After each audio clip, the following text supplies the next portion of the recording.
বিরতির পর স্বাগত। ভোটের জন্য এবার আবারও কল্পতরু কেন্দ্রীয় সরকার। কিভাবে সাধারণ মানুষ থেকে শুরু করে সরকারি কর্মচারীদের মন জয় করা যায় তার জন্য এবার একের পর এক পদক্ষেপ নিচ্ছে কেন্দ্রীয় সরকার। ইতিমধ্যেই খবর যে 4% হারে ডিএ বৃদ্ধি করতে চলেছে কেন্দ্রের মোদী সরকার। তাতেই উপকৃত হবেন 47,58,000 কেন্দ্রীয় সরকারি কর্মচারীরা। আর সেই বিষয়টা নিয়ে আমি বিস্তারিত জানবো। টেলিফোন লাইনে রয়েছে এক্সিকিউটিভ এডিটর নীল বণিক। নীল, ইতিমধ্যেই সরকারি কর্মচারীদের মন জয় করতে পুনরায় 4% হারে ডিএ বৃদ্ধির ঘোষণা করতে চলেছে কেন্দ্রের মোদী সরকার, এমনটাই খবর। কি বলবে?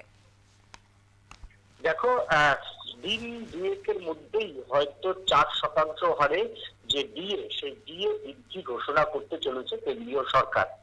আমরা জানি যে 13ই মার্চ বা 14ই মার্চ ইলেকশন কমিশনার তিনি দিল্লিতে প্রেস মিট করে জাতীয় যে নির্বাচন কমিশনার তিনি ভোট ঘোষণা করবেন। গতকালই তিনি বেঙ্গালুরুতে ছিলেন, আগামীকাল তিনি বিহারে যাচ্ছেন এবং তারপরেই তিনি আরো 3-4টে রাজ্য সফর করে তিনি দিল্লিতে ফিরবেন। দিল্লিতে ফেরার পরেই কিন্তু ভোট ঘোষণা হয়ে যাবে। তার আগেই কিন্তু সমস্ত যে ঘোষণা, সেই ঘোষণা করে ফেলতে হবে মোদী সরকারকে। অর্থাৎ সামনের সপ্তাহ থেকেই মঙ্গলবার কি বুধবার এই 4% দিয়ে হয়তো ঘোষণা করে দিতে পারে কেন্দ্রীয় অর্থমন্ত্রক। এবং 4% যদি বৃদ্ধি হয় তাহলে কেন্দ্রীয় সরকারি যে ডিএ পরিমাণ সেটা প্রায় 50% দাঁড়াবে এবং এর ফলে সরাসরি উপকৃত হবে 47,58,000 কেন্দ্রীয় সরকারি কর্মচারী। এবং এই 47,58,000 কেন্দ্রীয় সরকারি কর্মচারীদের যদি খুশি করা যায় তাহলে মনে করা হচ্ছে যে মোদী সরকার সেটা ভোট বাক্সে প্রভাব ফেলতে পারবে। রাজ্য সরকারগুলির তুলনায় কেন্দ্রীয় সরকারের ডিএর হার অনেক বেশি। কোনো রাজ্যে সেটা এতটাই বৈষম্য যে 100% কোথাও কোথাও কোনো রাজ্যে বেশি।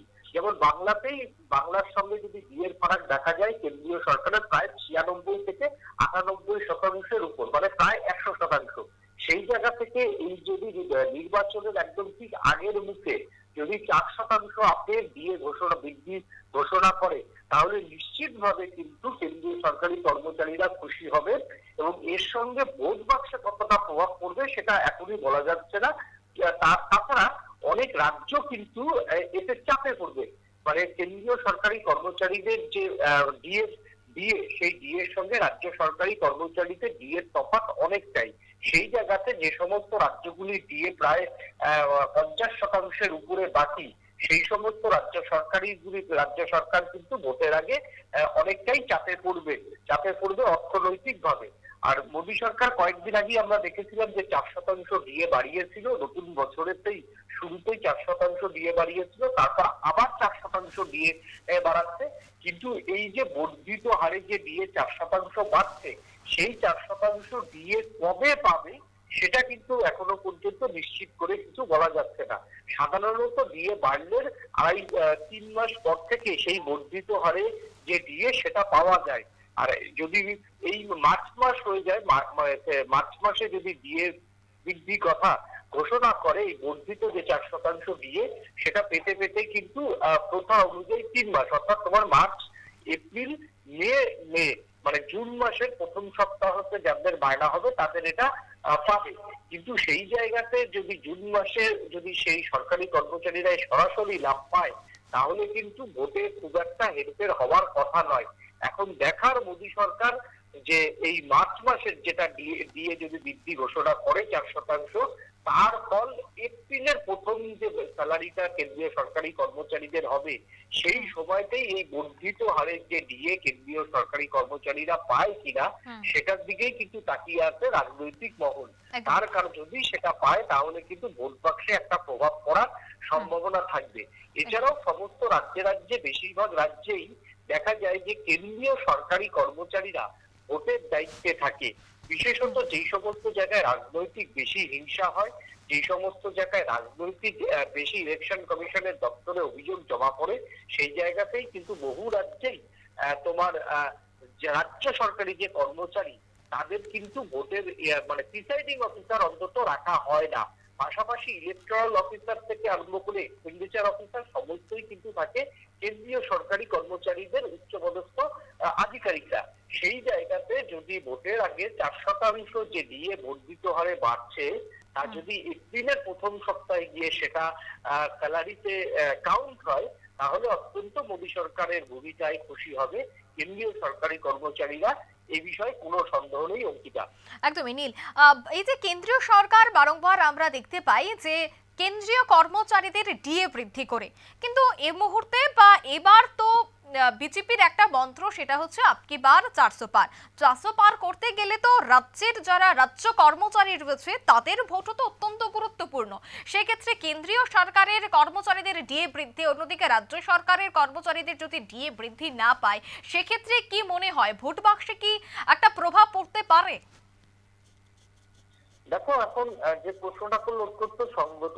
শুধুমাত্র কেন্দ্রীয় সরকারি কর্মচারীদের দিয়ে তো দেশের ভোট হয় না। দেশের ভোট হয় কৃষকদের, দেশের ভোট হয় অসংগঠিত শ্রমিকদের, দেশের ভোট হয় তোমার হচ্ছে ব্যবসায়ীদের। সমস্ত শ্রেণীর মানুষরাই কিন্তু সংবিধানের ক্ষমতা অনুযায়ী তারা ভোট দিতে যায়। এখন এক একজন মানুষের এক এক রকম চাওয়া পাওয়া, কিন্তু ভোটের সঙ্গে কোনো ব্যবসায়ী বা কোনো কৃষকের সরাসরি সংযোগ থাকে না। তারা শুধুমাত্র অংশগ্রহণ করেন, ভোটটা দেন, কিন্তু ভোটের কাজে কিন্তু সরাসরি অংশগ্রহণ করেন হচ্ছে সরকারি কর্মচারীরা। তাই সমস্ত সরকারের টার্গেট থাকে অন্তত ভোটের আগে তার যে কর্মচারী তাদেরকে অন্তত খুশি রাখা, এটা সমস্ত সরকারেরই টার্গেট থাকে। যে প্রশ্নটা তুমি করলে যে অনেক রাজ্যের সঙ্গে কেন্দ্রীয় সরকারি কর্মচারীদের ফারাক, অবশ্যই ফারাক। এবং বিজেপি শাসিত রাজ্য ত্রিপুরার যে রাজ্য সরকারি কর্মচারী তাদের সঙ্গেও কিন্তু কেন্দ্রীয় সরকারি কর্মচারীদের বেতন ফারাক এবং পে কমিশনের ফারাক কিন্তু রয়েছে। সেই জায়গাতে দাঁড়িয়ে যদি যে কেন্দ্রীয় সরকার যখনই 4% হারে দিয়ে বাড়িয়ে দিল, তখন আমাদের রাজ্য 1 মার্চ থেকে হচ্ছে বাজেট অধিবেশন, ভোট অফ অ্যাকাউন্ট অধিবেশন হবে। সেই অধিবেশনে এখন রাজ্য যিনি অর্থমন্ত্রী তিনি এই বিষয়টা আমার মনে হয় নিশ্চিতভাবে তিনিও আলোকপাত করবেন। কারণ কেন্দ্র যদি বাড়িয়ে দেয় তখন এ রাজ্যের সরকারি কর্মচারীরা কিন্তু রাজ্য সরকারকে প্রশ্ন করবে, কেন্দ্র বাড়ালে বাড়ানো না কেন। আমার মনে হয় বাড়াবে। তার কারণ হচ্ছে, আমি তোমায় বলি যে কয়েকদিন আগে আমরা দেখলাম বাংলার যে ভোট অফ অ্যাকাউন্ট হলো, সেখানে কিন্তু মমতা বন্দ্যোপাধ্যায় তার সরকারি কর্মচারীদের জন্য 4% দিয়ে কিন্তু ঘোষণা করেছেন। এবং তিনি দিয়ে এই মাস, সামনের মাস থেকে কাউন্ট হবে, সেটাও কিন্তু তিনি তার বাজেট অধিবেশনের বক্তৃতায় তিনি বলেছেন। অন্যদিকে কয়েকদিন আগে দেখলাম যে অসমেও কিন্তু এই মুহূর্তে বিধানসভার ভোটে, মানে তোমার হচ্ছে লোকসভা ভোটের আগে অসমের মুখ্যমন্ত্রী তিনিও কিন্তু বলেছেন যে কেন্দ্রের হারে মানে যে দিয়ে, সেই দিয়ে দেওয়ার তারা চেষ্টা করছে, তবে এতটা দেওয়া যাবে না। তবে দিয়ে যে বাড়ছে সেটা কিন্তু কয়েকদিন আগে অসমের মুখ্যমন্ত্রী হিমন্ত বিশ্ব শর্মাও কিন্তু তিনি জানিয়েছেন। অন্যদিকে তুমি যদি দেখো গুজরাটে, সেখানেও কিন্তু 2-3 দিন আগেই ভোট অফ অ্যাকাউন্টের যে সেখানে বাজেট হয় সেখানেও কিন্তু দিয়ে বাড়িয়েছে। উত্তরপ্রদেশেও আগামী 2-1 দিনের মধ্যেই হয়তো ভোট অফ অ্যাকাউন্টের যে অধিবেশন, সেই অধিবেশনে যোগী আদিত্যনাথ সরকার 3% হারে বর্ধিত দিয়ে করছে। অর্থাৎ সমস্ত রাজ্যগুলোই কিন্তু দিয়ে বাড়াচ্ছে। এবার হচ্ছে যে সমস্ত রাজ্যে এখনো ভোট অফ অ্যাকাউন্ট হয়নি, অর্থাৎ ভোট অফ অ্যাকাউন্ট পাস হয়নি, সেই সমস্ত রাজ্যগুলির কাছে যদি মোদী সরকার সোমবার কি মঙ্গলবার যদি পাস করিয়ে দেয়, তাহলে তাদের কাছে একটা বাড়তি চাপ হলো, বাড়তি চাপ হবে, এটা স্বাভাবিক।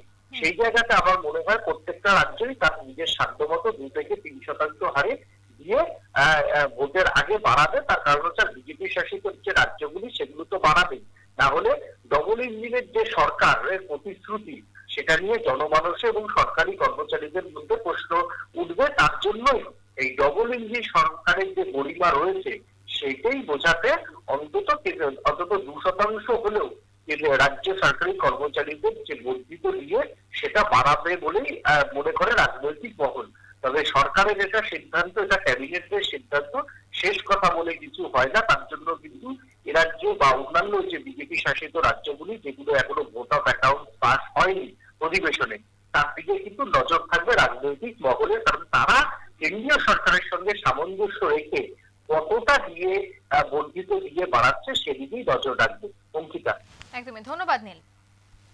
লোকসভার আগে ডিএ বৃদ্ধির বড় ঘোষণা করতে চলেছে কেন্দ্রীয় সরকার, এমনটাই খবর। অর্থাৎ কেন্দ্রীয় সরকারি কর্মচারীদের মন জয় করতেই এই সিদ্ধান্ত বলে মনে করছেন রাজনৈতিক বিশ্লেষকরা। নিয়ে নিচ্ছে ছোট্ট একটি বিজ্ঞাপন বিরতি, সঙ্গে থাকুন।